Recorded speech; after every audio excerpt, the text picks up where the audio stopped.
नमस्कार। संडे के दिन डाल हाँ, आज ही भेज दो मुझे। आज शिवरात्रि होके निपटी है 11 तारीख को। तो शिवरात्रि का इतना बड़ा महत्व है।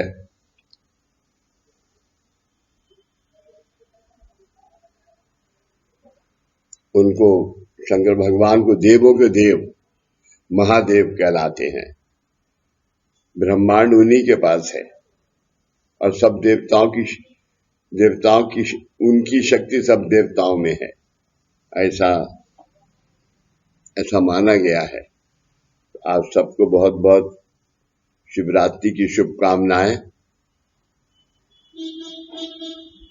आज बाबा के पास ये शक्ति प्रकट होने के साथ ही शक्ति थी, वही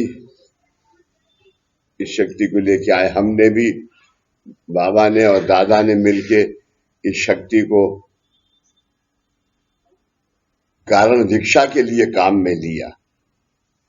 कारण दीक्षा का मतलब है यानी हमारे जन्म का कारण क्या है, उसमें दोष क्या है, वो दोष का निवारण क्या है, ऐसी शक्ति।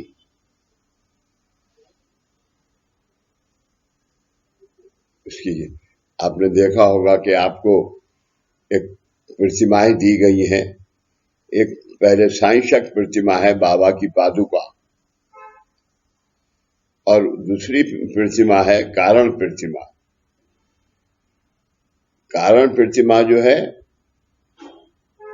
वो कारण दीक्षा के लिए है।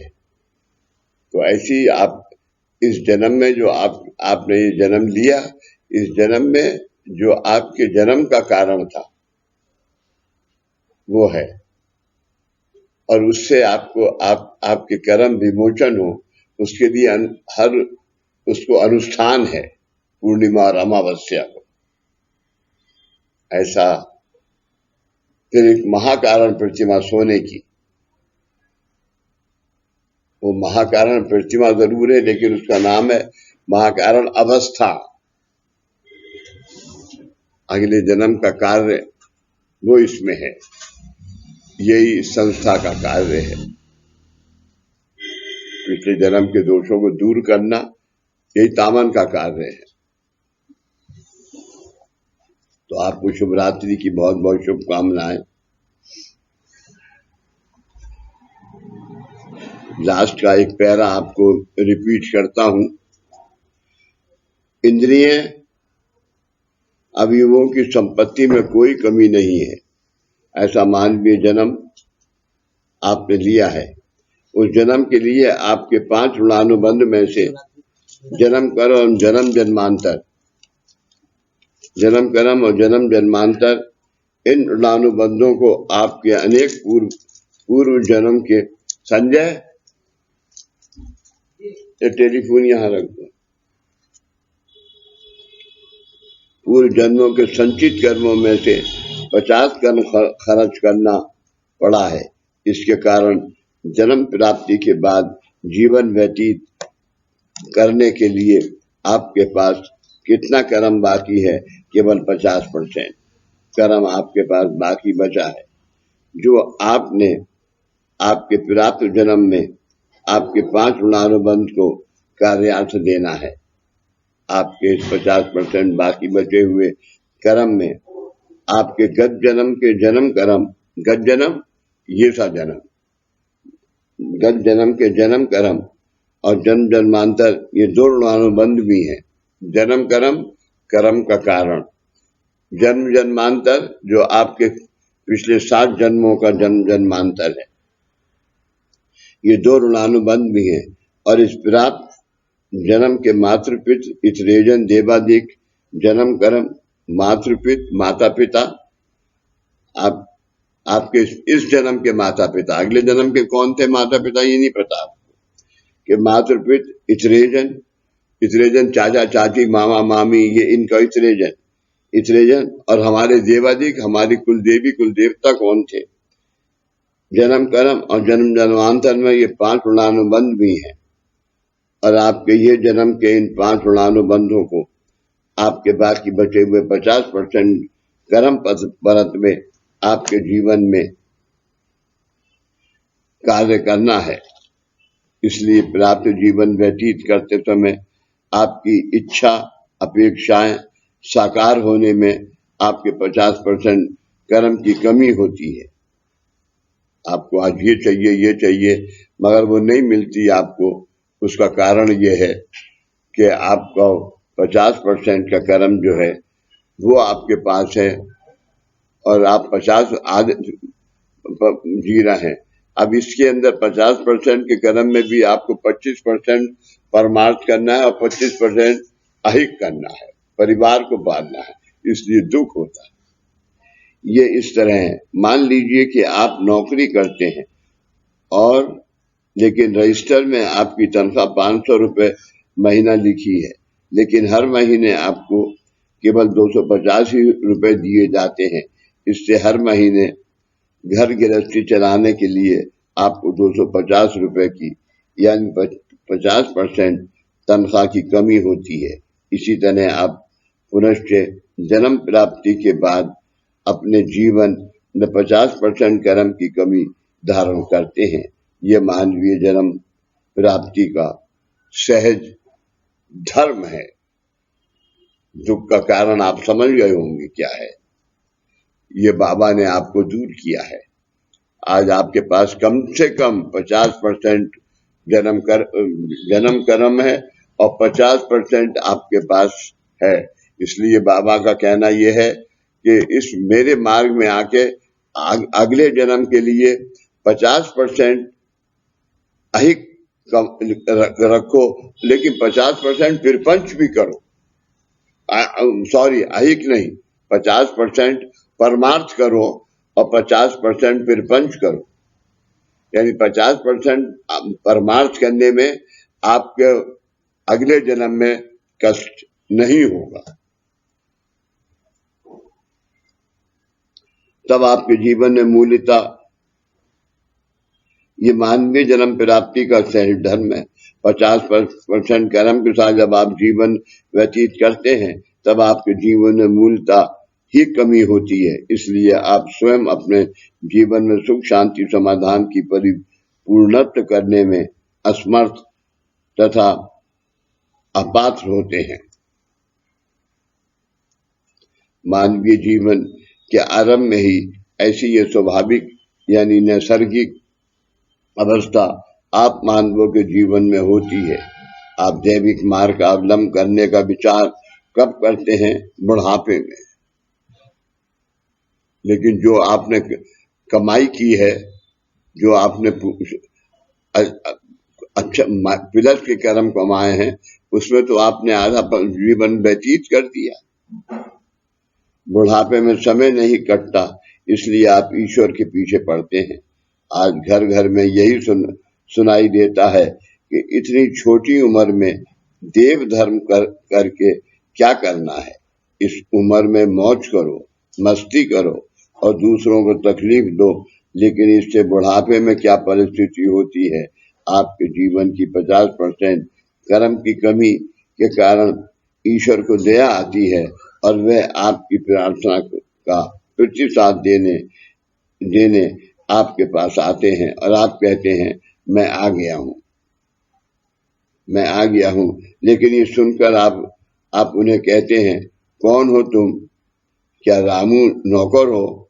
अभी मत आना। बुढ़ापे में आपकी आंखें कमजोर होने के कारण आपको ठीक से दिखाई नहीं देता, इसलिए भगवान राम और रामू नौकर इनमें फर्क पता नहीं चलता। भगवान राम को देखकर आपको लगता है कि रामू नौकर ही काम करने आया है। मतलब बुढ़ापे में आपकी आंखें कमजोर हो गई हैं, कानों का सुनने का कार्य कम हो गया है। ऐसे समय अगर ईश्वर ने दर्शन दिए तो आप उन्हें ही पूछते हैं तुम कौन हो? आप प्रौढ़ या सज्ञान अवस्था में आने के बाद आपको जीवन की 50% कर्मों की कमी का एहसास होने लगता है। यानी कर्म परत्वे जीवन व्यतीत करते समय जीवन में ठोकर लगने के बाद आपको ये एहसास होता है कि आपके जीवन में कुछ कमी है। आपको जब होता है कमी है, लेकिन ये कमी तो आपके जीवन में मूल्यता यानी जीवन के आरंभ से ही थी। आपकी संतानों में ये 50% कर्म की कमी आज क्यों नहीं दिखाई देती? आज क्यों नहीं दिखाई देती? ये बाबा अंदाजा लगाइए, आज क्यों नहीं दिखाई देती? आज आप उनकी देखभाल कर रहे हैं, इसलिए आपके संतानों के जीवन में भी 50% कर्मों की कमी है, लेकिन वह कमी आज आप अपनी आर्थिक मदद से पूरी कर रहे हैं। इसलिए आज उनके जीवन में सुख शांति समाधान अन्न वस्त्र निवारा इनकी कमी महसूस नहीं हो रही है। जब उन्हें कर्म परत में जीवन व्यतीत करना होगा, यानी उनकी 30-35 साल की उम्र में उन्हें उनके जीवन में 50% कर्मों की कमी महसूस होगी। इस तरह 30-35 साल की उम्र तक आपका जीवन 50% कर्म की कमी के साथ ही व्यतीत होता है। उसके बाद यदि गुरु कृपा आशीर्वाद से सुलभ जीवन प्राप्त होता है तो भी होता है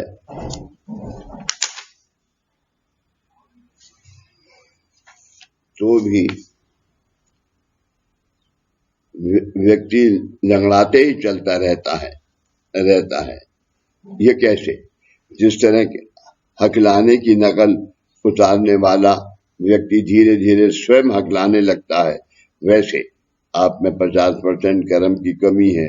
कुछ समय बाद आपको इसका ज्ञान हुआ और आपने वह कमी दूर करने के प्रयत्न किए।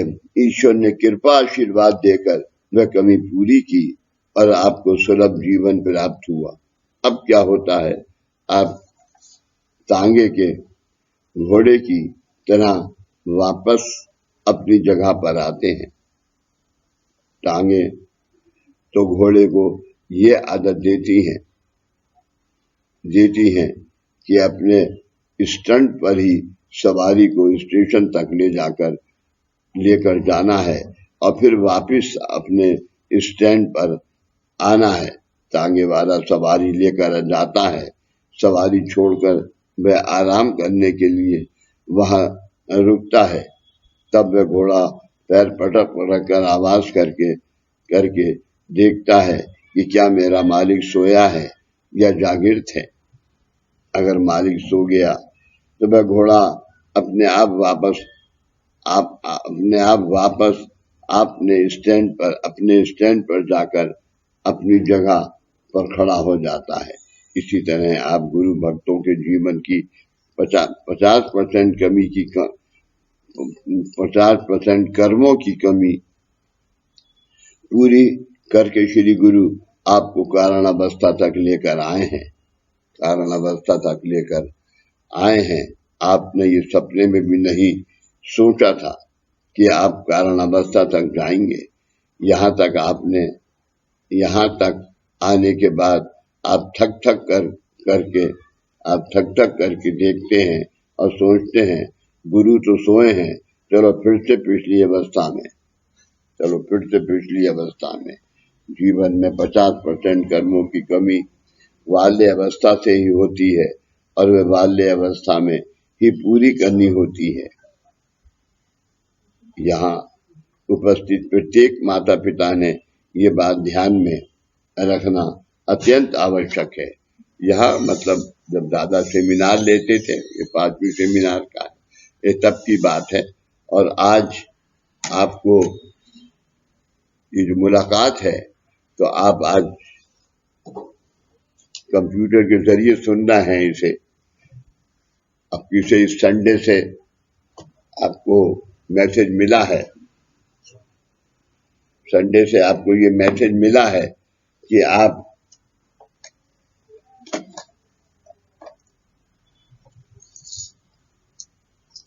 21 तारीख से हमने अभी अनुष्ठान से शुरू कर रहे हैं, क्योंकि बाबा का मानना है कि ये अवस्था की कमी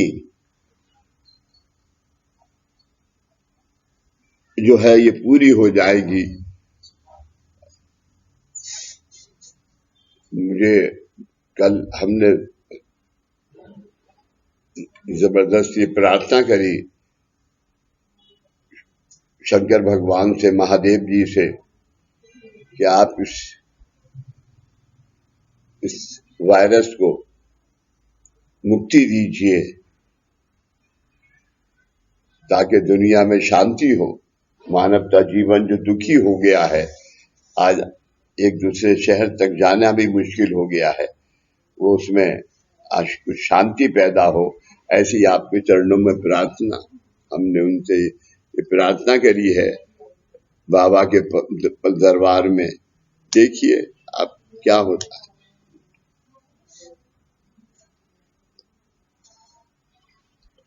वापस अपनी जगह पर आते हैं। तांगे अपने घोड़े की आदत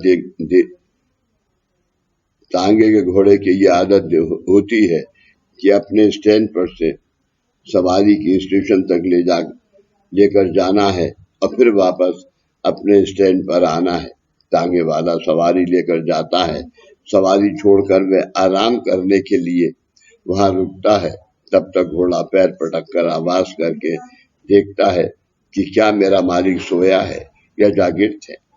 अगर मालिक सो गया तब वह घोड़ा अपने आप वापस अपने स्टैंड पर जाकर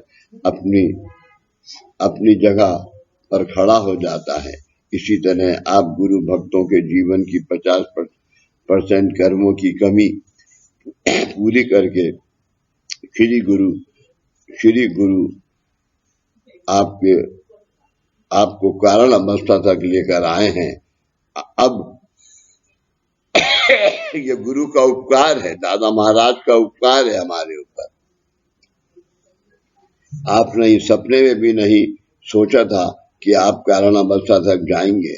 यहाँ तक आप आने के बाद आप थक करके देखते हैं और सोचते हैं गुरु तो सोए हैं, चलो फिर से पिछली अवस्था में। जीवन में 50% कर्मों की कमी बाल्य अवस्था से ही होती है और वे बाल्य अवस्था में ही पूरी करनी होती है। यहाँ उपस्थित प्रत्येक माता पिता ने ये बात ध्यान में रखना अत्यंत आवश्यक है। बाल संगोपन का मतलब क्या है, ये माता पिता ने समझना आवश्यक है। बच्चों को उनकी इच्छा के अनुसार कपड़े तथा खाने पीने की चीजें देना और उनकी हर जिद पूरी करना मतलब बाल संगोपन नहीं है। बाल संगोपन में बच्चों पर अच्छे संस्कार करने के साथ उन्हें रिश्ते नातों को कैसे संभालने हैं ये सिखाना भी आवश्यक है। वरना मामा, मौसी, चाचा, ताऊ, बुआ ऐसे रिश्तेदारों की सूची हनुमान जी की पूंछ की तरह बढ़ती ही जाती है और गले में ऋणानुबंध का फंदा पड़ता है। फिर किसे क्या देना है और किससे क्या लेना है ये समझ नहीं आता। जब आप उम्र में छोटे थे तब आप अपने माता पिता के संतान थे। उसके बाद आगे समय के अनुसार आपकी अवस्था में स्थितिंतर होते हैं। आपके बच्चे, फिर पोते, पर पोते, इस तरह से आपके जीवन में जिम्मेदारियां आती हैं। तब आपके अपने परिवार के प्रति आपकी क्या जिम्मेदारी है, इसका आपने विचार करना अत्यंत आवश्यक है।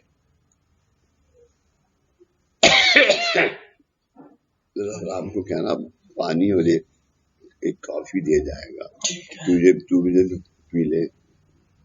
बोल देता हूँ। आज की परिस्थिति में आपकी नौकरी व्यवसाय की वजह से आपको केवल एक रविवार के दिन ही अपने बच्चों के साथ रहने का मौका मिलता है, परंतु उस दिन बच्चे तंग ना करें इसलिए आप उन्हें पैसे देकर सिनेमा देखने के लिए भेजते हैं। एक रविवार का दिन आपको बच्चों के साथ रहने के लिए मिलता है, उसका उपयोग आपने अपने बच्चों के कल्याण के लिए करना चाहिए, अन्यथा आपने उनके लिए बैंक में अनेक लाख रुपए रखे तो भी उनका कोई उपयोग नहीं होगा। ये अनेक लाख रुपयों की अमानत या तो वैसे ही रहेगी या एक ही दिन में उसका सत्यानाश होगा। ऐसा क्यों? मेरे माता पिता ने बहुत कष्ट उठाकर कमाए हुए पैसों में से ये रकम मेरे लिए बचा कर रखी है। इस रकम का मैंने अपने जीवन में अपने हितार्थ उपयोग करना आवश्यक है। ये सुविचार यदि आपके बच्चों के मन में निर्माण नहीं हुआ तो आपने उनके लिए रखे हुए पैसे उनके लिए जहर ही साबित होंगे। आप गुरु मार्गी होने के बाद हम आपको केवल परमार्थ के बारे में ही नहीं पूछेंगे, बल्कि आप फिर पंच घर गृहस्थी कैसे करते हैं ये भी हम आपको पूछेंगे। ये भगवान की वाणी है, ये छोटे बाबा आपसे पूछ रहे हैं कि हम ये भी पूछेंगे आपसे कि आप कैसे करते हैं। पूछेंगे। आपको रविवार का दिन मिलता है, उस दिन आपने अपने बच्चों को ध्यान देकर उन पर योग संस्कार करना अत्यंत आवश्यक है। आप जगत में हर तरह अशांतता दिखाई देती है, उसकी वजह क्या है? बाल्यावस्था में बच्चों के जीवन की बड़ों में निगरानी करना, देखभाल करना आवश्यक है। उसकी ओर आज 100% दुर्लक्ष्य किया जाता है। आपके बच्चों के जीवन में 50% कर्मों की कमी होती है, उसे बच्चों पर उचित संस्कार करके परिपूर्ण करना पड़ता है, परिपूर्ण करना होता है। इस बात को आपने नजरअंदाज करने के कारण आपके बच्चे केवल 50% कर्म परत में जीवन व्यतीत करते हैं और उनका जीवन विवशता और लाचारी से, मजबूरी से व्यतीत होता है। इसकी वजह आप ही हैं। इसलिए ऐसी परिस्थिति क्यों आई है? ऐसी केवल नकारात्मक चर्चा करने से कुछ उपयोग नहीं होगा। आपने खुद इस परिस्थिति का अवलोकन करना है। ये स्वाभाविक परिस्थिति मतलब 50% कर्म की कमी की अवस्था मानवों के जीवन में निर्माण होने का कारण मानवों का कर्म भी नहीं है और ईश्वर भी नहीं है। आज आप मानव दुखी हैं क्योंकि इस 50% कर्मों की कमी के कारण जीवन में हर क्षण आपको कमी महसूस होती है। उदाहरण के तौर पर देखिए, आपके बच्चे विद्यार्जन करते हैं, उन्हें पढ़ाने वाले अध्यापकों की क्षमता आपके बालकों की विद्या संवर्धन के लिए कम होती है, लेकिन आपके बच्चे उनसे पढ़ नहीं पाते।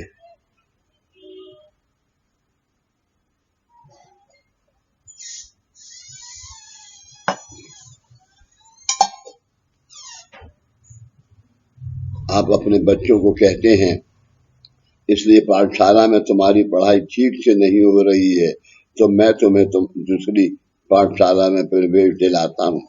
लेकिन क्या पाठशाला बदलने से आप बच्चों की बुद्धि में सुधार कर पाओगे, उसी तरह उसी नहीं कर पाओगे। उसी पाठशाला में अन्य बच्चे भी होते हैं जो अच्छे से पढ़ते हैं, मतलब पाठशाला का दोष नहीं है, दोष आप मानवों के जीवन में ही है।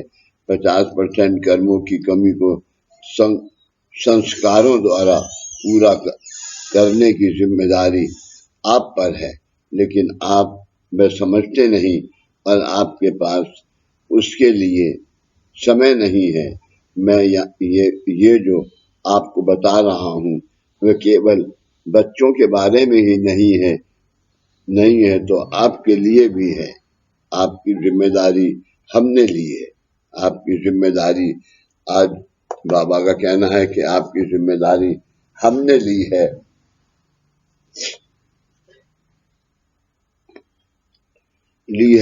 आप अपने बच्चों की जिम्मेदारी लो, आप अपने बच्चों की जिम्मेदारी लो, और अगर आपके बच्चे उनके बच्चों की जिम्मेदारी लेंगे तो ये रिश्ता आगे के जमाने तक चलता रहेगा। यही बाबा और दादा की इस मानव कल्याण मार्ग का 7 पीढ़ी और 7 जन्म और 7 पीढ़ी का ये कार्य है। ऐसा रिश्ता आज आपने नहीं जोड़ा तो आगे क्या होगा। प्रत्येक मानव जीवन की 50% कर्मों की कमी के कारण अधूरी जिंदगी गुजारेगा। ऐसी जिंदगी का क्या उपयोग है। 50% कर्मों की कमी के कारण जब आपके जीवन में दुख आते हैं तब आप अशांत, अस्थिर, हताश, निराश होते हैं। उस वक्त आप ज्ञान से अज्ञान से या किसी के सुझाव के अनुसार किसी मार्ग का अवलंबन करते हैं। कुछ समय तक आप उस मार्ग के अनुसार निष्ठा के साथ सेवा उपासना करते हैं, परंतु बाद में निराश होकर वह सब छोड़ देते हैं। ऐसा क्यों? क्योंकि उसका कोई लाभ आपको दिखाई नहीं देता और आप भगवान को ही दोषी मानते हैं। पुराने काल में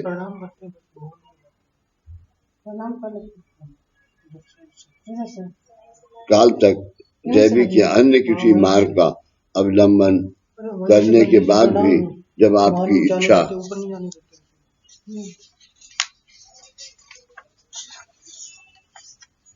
क्या ऐसे ही प्रणाम करने आए हैं, ऐसे ही प्रणाम करने आए हैं। जब आपकी इच्छा अपेक्षा साकार नहीं होती तब आप भगवान को ही दोष देते हैं। क्या ये सच है या नहीं? अपनी इच्छा अपेक्षाएं साकार हो, इसलिए ज्ञान अज्ञान से देवतार्जन का मार्ग अपनाते हैं। इस मार्ग में बाबा थोड़ा सा दे दीजिए।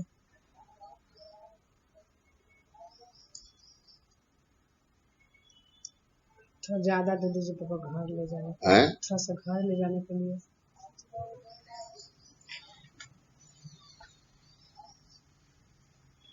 दो पैकेट दे दो।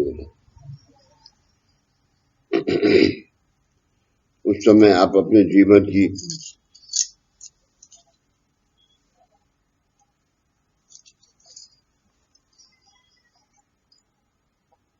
50% कर्मों की कमी का विचार नहीं करते, लेकिन ईश्वर आपके लिए ये विचार करते हैं। इसलिए देवतार्जन के माध्यम द्वारा किया हुआ सेवा उपासना युक्त कर्म आपके जीवन की 50% कर्मों की कमी की पूर्तता करने के लिए वहां धारण होते हैं, और इसलिए आपको आपने किए हुए सेवा उपासना युक्त कर्मों का तुरंत लाभ नहीं मिलता। ये सिद्धांत है, परंतु आपको ये कोई बताता नहीं है। इसलिए आप कहते हैं देवताओं के प्रत्यक्ष इतना सब कुछ करने के बाद, देवताओं के सामने इतना सब कुछ करने के बाद अब मैं हताश हो गया हूँ। वास्तव में आपके जीवन में ये 50% कर्मों की कमी है, और उसे पूरी करने के लिए आप जो प्रयत्न करते हैं उसमें आपको यश प्राप्त नहीं होता। ऐसा क्यों? आपके जीवन में जब तकलीफें आती हैं तब आप किसी इष्ट देवता की या सत्पुरुष की तस्वीर लाकर पूजा में रखते हैं और उसके प्रत्यक्ष पूजा उपासना की शुरुआत करते हैं। क्या ऐसा करने से तुरंत आपको सत्कर्मों की शुरुआत होती है? नहीं। कर्म ये क्रिया कब होती है? मान लीजिए कि आपने कर्म और क्रिया क्या है? यानी जो क्रिया, जैसे आप जिसको कर रहे हैं उससे जो कर्म आपको मिल रहा है वो क्रिया है। मान लीजिए कि आपने अपनी कठिनाइयों को पूरा करने के लिए निवारणार्थ किसी इष्ट देवता की प्रतिमा लाई और उसके प्रत्यक्ष पूजनादि विधि करके नित्य रूप से रोज सेवा की। ऐसा सेवा कर्म आपने 12 सालों तक किया। आप स्थल, काल और समय के अनुसार गणित जोड़कर भगवान से कहते हैं, मैंने 12 साल तक आपकी नित्य से उपासना की है।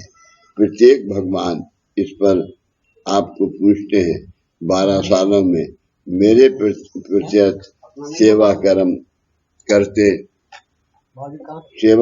करते समय तुम उसमें कितने समय तक काया वाचा मन से एक रूप हुए हो? इस तरह अगर यानी हमने सेवा तो की, वो कहाँ है? इसकी तुम्हारी कहाँ है? हमने सेवा तो की, 12 सालों के बाद, 12 सालों में मेरे प्रत्यक्ष सेवा कर्म करते समय तुम उसने में कितने समय तक काया वाचा मन से एक रूप हुए हो? इस तरह अगर इस 12 सालों के बारे में सोचा तो वह मुश्किल से केवल 30 दिनों का ही काल होगा। फिर ऐसी हालत में आपकी नित्य उपासना से प्रसन्न होकर ईश्वर आपकी इष्ट अपेक्षा पूर्ति के लिए आपको कृपा आशीर्वाद दें। ऐसी अपेक्षा आपने करना कितना सही है। फिर भी आप पूजा पाठ